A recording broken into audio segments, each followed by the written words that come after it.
Now, here are your latest headlines and updated Kansas City forecast from KSHB 41 News.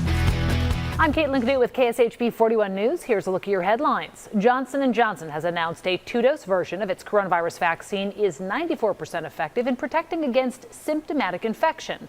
They add 2 doses are 100% effective against severe disease. That's according to data from an ongoing phase 2 trial.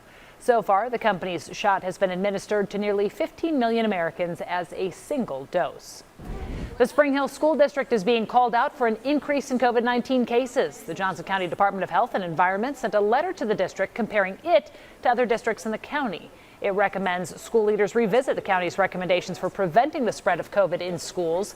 That's because Spring Hill does have a mask mandate, but allows parents to exempt their own children from that requirement as opposed to getting an exemption from a doctor. Today, we're learning more about the Springfield, Missouri officer who has received a kidney from fallen Independence officer Blaze Madrid Evans. Springfield police officer Mark Preby is a 21-year veteran of the police force.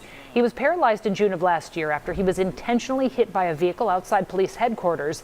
Then in June of this year, he learned his kidneys were failing and began dialysis. On Friday, Preby and his family got notice of the donation, and the operation was completed successfully on Saturday. Officer Prevy's wife says she can't wait until the day she can thank Officer Madrid Evans' fiance in person. Now here's Wes with the forecast. And what drastically different weather we've had today. Temperatures topping out in the lower 70s. Tonight we're dropping down to the 40s for many of us, except for maybe downtown in Leawood. You get into far northern Kansas, it's like middle 40s for overnight lows. Lower 70s, so even a little bit cooler, I think, expected for your Wednesday, and the breeze should be a little bit lower as well. So feeling about the same thing. 7-day forecast has a big warm up into next week. You can get your news and weather anytime at kshb.com.